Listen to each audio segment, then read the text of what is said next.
There has been yet another mysterious crash of a propeller-driven aircraft in the southern United States. This time we lost 2 Navy pilots. Some weeks ago, we lost 3 very high-ranking Air Force assets, part of the Space Force. Now, it isn't what the military is saying about this crash that is so suspicious. The T-6B has a problematic history, and we're going to cover that in today's video. It's what they're not saying. There's a glaring omission from all of the coverage of this, and it's very limited.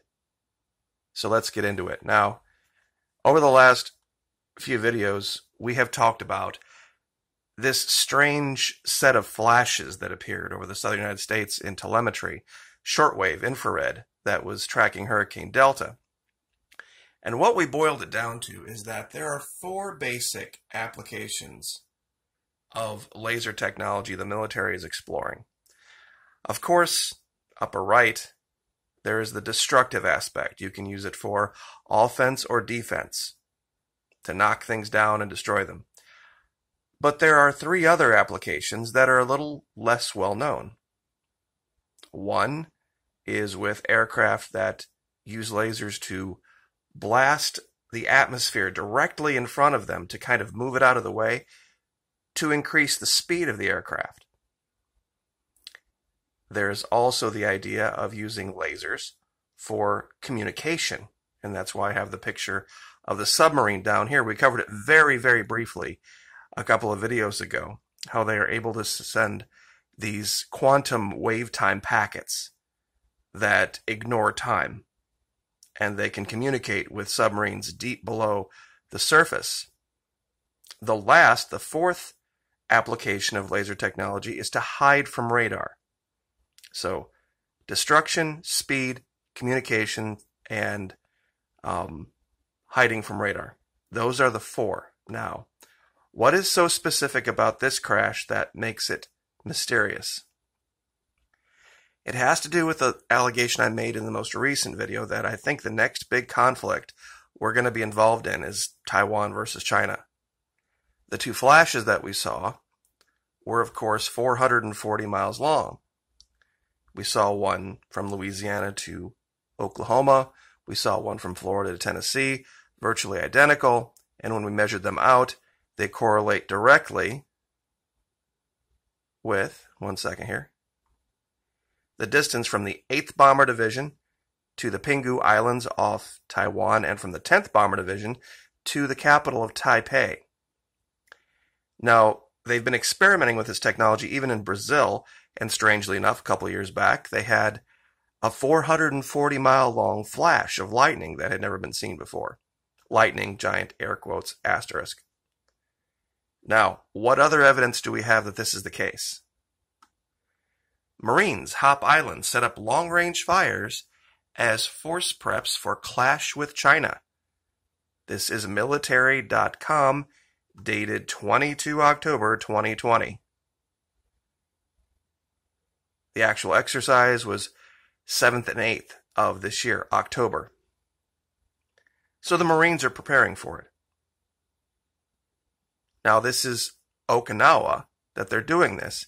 Strangely enough, Okinawa to Taiwan or the coast of China, depending on where you're looking, is still about 440 miles. Now, what about these 2 Navy pilots in the Texan? Well, what they report is that they went down in a residential neighborhood and neither one ejected. That's very strange. But the places that they mention they could have taken off from are missing a lot of options, and I'd like to cover that using Google Earth Pro. Now, the crash occurred here, in this general region, just north of Gulf Shores, Alabama, northwest, Foley, Magnolia Springs. Now, the exact location we don't know, so I just basically colored in an area. Now, they talk about Naval Air Station Whiting, and they talk about Naval Air Station Corpus Christi. Now, Corpus Christi is 650 miles away. The range of the Texan is 1,000 miles, so that's not out of the realm of possibility. but they don't mention Shepherd Air Force Base, which is about the same distance. Very well known. They fly Texans out of there and train with Texans out of there. But if there was a problem with the aircraft, let's say they were coming out of Corpus Christi, they would have flown right over Naval Air Station Joint Reserve Base, New Orleans. I mean, literally, flight path directly over it. Also, you have Whiting here, you have Pensacola here, you have Naval Air Station Jacksonville way over here, and Key West here. They don't mention any of those, but there's one giant omission that I think bears looking into, and I'm going to highlight that now. Let's get rid of all of the other lines to see if we can make this stick out a little bit better.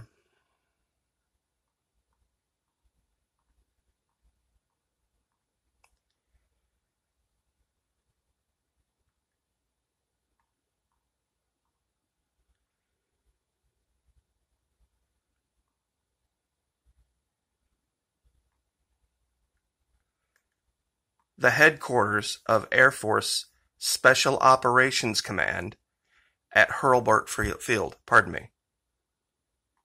is literally the closest other than Nass, Pensacola to this. Now, why do I bring this up? Air Force Special Operations Command.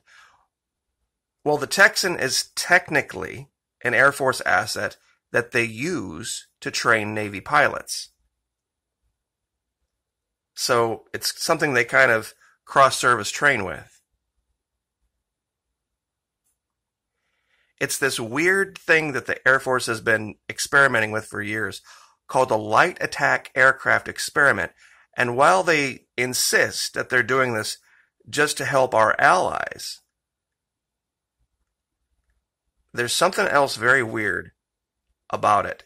You wouldn't think the Air Force would be interested in low-tech propeller-driven aircraft, but they are for some reason. And I'm wondering if it has to do with these things being a little less sensitive to laser operation. Now, the problem with the Texan that they've had has been the oxygen supply over the years. But this is recent. This flight path you're looking at here, this was, when was this? Let me get this date up here. 10/8/2020. U.S. warplane appears to draw a median line between Taiwan and China. U.S. Air Force Special Operations Command, MC-130, flies along Taiwan Strait median line. And I'll, of course, give you this link, and you can look at this for yourself. So we have Marines training in Okinawa for a clash between Taiwan and China. We have Air Force Special Operations Command flying the median line right here. We have this strange accident very, very close to headquarters of Air Force Special Operations Command. And then there's this, 5/13/2020. AFSOC on track to demonstrate airborne laser by 2022. But what do we know about the military? If they say 2022, probably it means 2018. And this was the aircraft. The MC-130.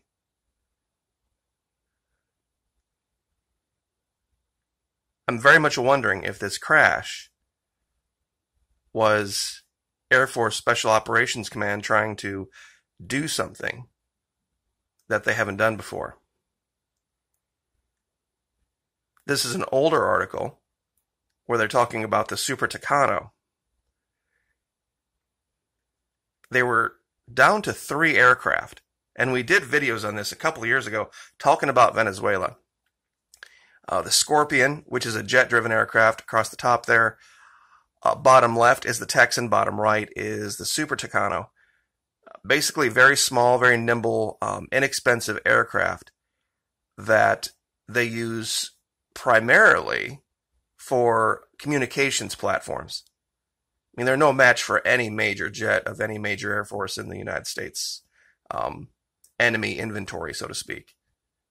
Even the Chinese jets are far, in a way, faster and more heavily armed with more electronics. But what are we seeing with the laser technology? With this new thing called Jedi, which is basically the cloud for the military, the Internet of Things, aircraft are just going to be platforms for communication and delivery of payload. They won't have any onboard radars.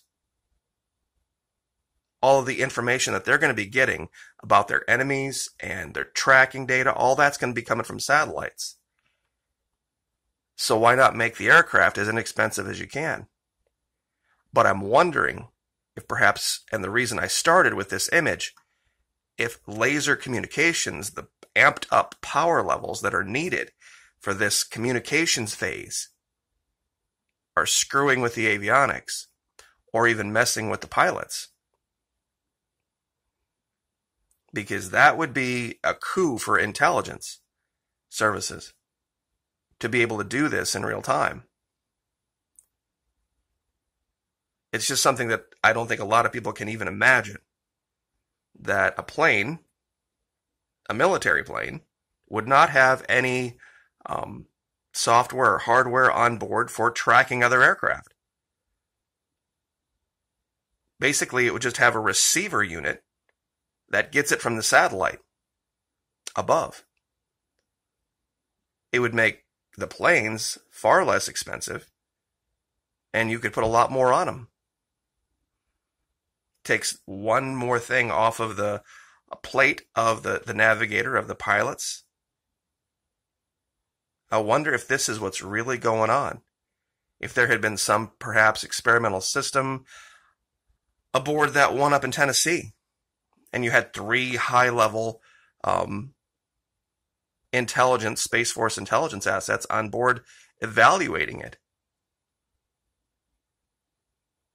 This is kind of what I'm thinking is going on. This is what they're testing. Now, the T6, like I said before, has a history. And this article here really makes me scratch my head as to why they would be using it at all. This is 14 September 2018. Air Force says it knows why T6 trainers are choking pilots, but it'll take years to fix. Now listen to this.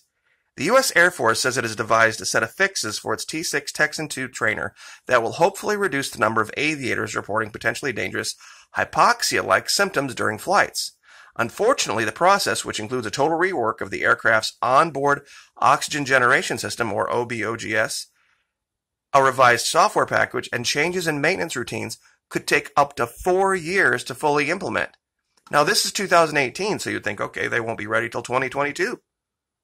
It's October 2020, and they're putting these things back up in the air as trainers. There must have been something that caused them to move their schedule forward before they were able to implement that. I wonder what it is. I wonder what it is. This might be what's going on. We are seeing the U.S. military put its foot on the throttle for training and for ramping up technologies as fast as they can. And unfortunately, in this case, it's cost some lives. It explains this. Oh, and one more thing. Let me show you this with Okinawa. See if I still have it up here.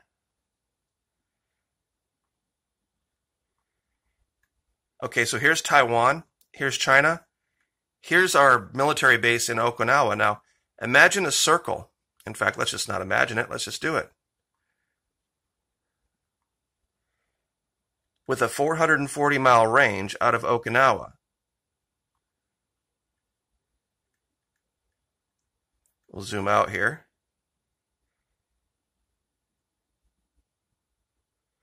There's 440 miles right there, guys. That's the coast. That's the coast of China from Okinawa. I don't think that's any accident either. So, anyway, going to continue to keep an eye on this and see how many more of these dots we can connect. But